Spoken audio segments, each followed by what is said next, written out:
In this tutorial, I'll show you how to highlight the day of the week in Tradingview so you can easily track patterns and improve your analysis.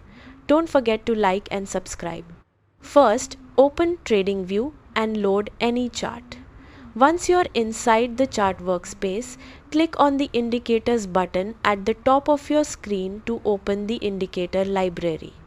Now, in the search bar, type Day of Week. As you type, you'll see matching indicators appear. Go ahead and select the one labeled Day of Week and it will instantly be added to your chart. As soon as you add it, you'll notice different days highlighted directly on your chart, making it much easier to see which price action happened on which day. This is especially useful if you're tracking patterns like Monday breakouts or Friday volatility. If you want to customize it, click on the settings icon next to the indicator name.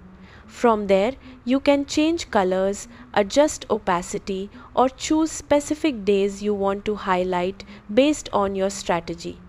That's it.